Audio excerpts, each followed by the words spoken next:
ஒரு பயங்கரமான எக்ஸ்பெக்டேஷனோட சூர்யா 44 படத்துடைய டைட்டில் டீசர் இப்போ ரிலீஸ் ஆயிருக்கு. Title retro. எனக்கு இந்த டைட்டில் டீசர் ரொம்பவே பிடிச்சிருக்கு. குறிப்பாக இந்த டீசர் கட் வந்து செம்மையாக பண்ணியிருக்காங்க. எனக்கு இதை பார்க்கும்போது தோணுன ஒரு விஷயம் என்னன்னா, கார்த்திக் சுப்ராஜ் வந்து ரீசெண்டாக ஒரு இன்டர்வியூவில் சொல்லியிருந்தாரு, என் படத்தில் வர எல்லா ஹீரோ கேரக்டர்ஸையுமே நான் ரஜினி சாரை மைண்டில் வச்சு தான் அந்த கேரக்டர் வந்து பில்ட் பண்ணுவேன் அப்படின்னு சொல்லியிருந்தாரு. இந்த படத்துலையுமே வந்து அப்படி தான் பண்ணியிருக்காரு. எனக்கு இதை பார்த்தோன்னே தோணுன ஒரு விஷயம் என்னன்னா, தளபதி படத்தில் வந்துட்டு ரஜினி சாருடைய லவ் ப்ரொபோசல் சீன் தான் வந்து ஞாபகம் வந்தது.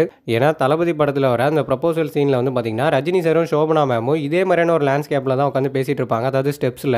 தளபதியை பொறுத்த வரைக்கும் சோபனா மேமுடைய கேரக்டருமே வந்து பார்த்தீங்கன்னா ரொம்ப இன்னசென்ட்டான கேரக்டர் தான். இந்த சீனை நீங்கள் நல்லா நோட் பண்ணீங்கன்னா வந்து இந்த ஒரு விஷயத்தையும் பார்க்க முடியும். ரஜினி சார் வந்து அதில் பிளாக் ஷர்ட் போட்டிருப்பாரு. அதே மாதிரியான ஒரு பிளாக் ஷர்ட் தான் இதுலேயும் வந்து சூர்யா சார் வந்து போட்டிருப்பாரு. அந்த பிளாக் ஷர்ட் மட்டுமே சேம் கிடையாது. அதில் நீங்கள் நல்லா நோட் பண்ணீங்கன்னா ரஜினி சார் சொல்கிற டயலாக்மே வந்து பார்த்தீங்கன்னா சேமான டயலாக் தான். நான் ரொம்ப கோவக்காரன், ஸோ அடிதடி ஆளு, அந்த ஒரு ரீசனுக்காக தான் என்ன உனக்கு பிடிக்கலையான்ற மாதிரி சோபனா மேமை பார்த்து கேட்பாரு. அதே மாதிரி தான் இங்கே சூர்யா சாரும் வந்து பூஜா ஹெக்டே கிட்ட வந்து பேசுவார்.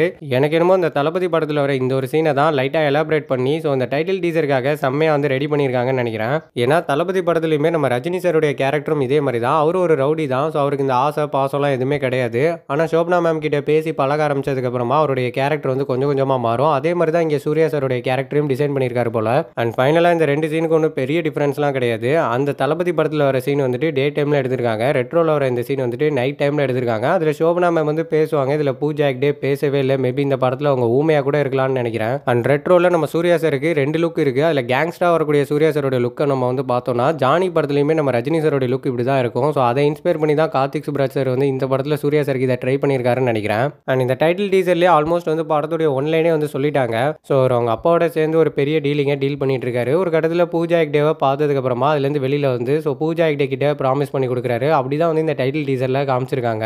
அண்ட் பூஜா ஹெக்டே அவருடைய லைஃப்பில் வரதுக்கு முன்னாடி அவர் ஒரு பயங்கரமான கோவக்காரனாகவும் இருந்திருக்காரு. ஆஃப்டர் இந்த ப்ராமிஸ் அவர் வந்து பண்ணி கொடுத்ததுக்கு அப்புறமா அவர் இது எல்லாத்தையும் விட்டுட்டு அந்த ப்ராமிஸை கடைபிடிக்கிறாரா, இல்லை ஃபேக்கான ஒரு ப்ராமிஸ் பண்ணிட்டு திருப்பி அதே மாதிரி தான் இருக்க போறாராங்கிறது தான் எனக்கு தெரிஞ்சு இந்த படத்துடைய ஒன்லைனாக இருக்கும்னு நினைக்கிறேன். அண்ட் இந்த டைட்டில் டீசரை பார்த்துக்கிட்டே இருக்கும்போது ஒரு கட்டத்தில் லியோலாம் என் மைண்டுக்கு வர ஆரம்பிச்சிருச்சு. ஏன்னா லியோடைய ஒன்லைனுமே இப்படி தான் இருக்கும். அவரும் லியோ தாஸாக இருக்கும்போது அவங்க அப்பாவோட சேர்ந்து இந்த ட்ரக் பிஸ்னஸ்லாம் வந்து பண்ணிட்டு இருப்பாரு. ஒரு கட்டத்தில் ஏதோ ஒரு இன்சிடென்ட் நடக்க போய் அவரே எல்லாத்தையும் கொளுத்தி விட்டு வருவார். ஸோ லியோ தாஸுங்கிறவன் செத்துட்டான்னா பார்த்திபன் தான் சொல்லி அவர் மட்டும் நம்புறது இல்லாமல் சுற்றி இருக்கிற எல்லாரையுமே நம்ப வைப்பார். ஒரு 1000 பேர் அவர் முன்னாடி வந்து நின்று ஸோ லியோவை பார்க்கணும்னு சொன்னால் கூட லியோன்றவன் செத்துட்டான் நான் பார்த்திபன் தான் சொல்லி நம்ப வைப்பார். நான் ஏன் இந்த இடத்துல லியோடைய ஸ்டோரியை மென்ஷன் பண்ணுறேன்னா, ஏன்னா லியோவில் விஜய் சார் வந்து கேங்ஸ்டராக இருப்பார். ஆஃப்டர் ஒரு நார்மல் லைஃப்குள்ளே அவர் வந்ததுக்கப்புறமா எனக்கு அப்படிப்பட்ட பாஸ்டே இல்லைன்னு சொல்லி நம்பிட்டு இருப்பார். என்னதான் அவர் நம்பினாலும் அவருடைய அப்பா வந்து நீ லியோன்னு ஒத்துக்கோன்னு சொல்லி அவரே அவருடைய குடும்பத்தையும் பயங்கரமாக டார்ச்சர் பண்ணிட்டு இருப்பாரு. ஸோ இந்த ரெட்ரோ டீசர்லையுமே சூர்யா சார் வந்து நான் என் அப்பாவோட சேர்ந்து பண்ண ரவுடிசம் எல்லாத்தையுமே விட்டுறேன்னு பூஜா ஹெக்டே சொல்லும்போது எனக்கு லியோ தான் ஞாபகம் வந்துச்சு. எங்கே ஒரு வேளை இவரும் பூஜா ஹெக்டேவும் கல்யாணம் பண்ணிட்டு போனதுக்கப்புறமா அவங்க அப்பா ஒரு 200-300 பேரோட சேர்ந்துக்கிட்டு நீ திரும்ப எங்களோடய சேர்ந்துரு பழைய பாஷாவாக மாறிடுன்னு துரத்த ஆரம்பிச்சிருவாரோன்னு தோண ஆரம்பிச்சிருச்சு. அண்ட் ஃபைனலாக நான் ஒரே ஒரு விஷயம் மட்டும் சொல்லிக்க விரும்புகிறேன். நான் இவ்வளோ நேரம் சொன்னதை வச்சு நிறைய பேர் வந்து யோசிச்சிருக்கலாம், சிரிச்சிருக்கலாம், சில பேருக்கு காண்டு கூட ஆயிருக்கலாம். ஸோ நான் இந்த வீடியோவில் சொன்ன எல்லாமே என்னுடைய ஒப்பீனியன், எனக்கு தோணுன விஷயங்களை மட்டும்தான் உங்க கூட ஷேர் பண்ணிக்கணும்னு நினச்சேன். எனக்கு ஓவராலாக இந்த டைட்டில் டீசர் ரொம்பவே பிடிச்சிருந்துச்சு.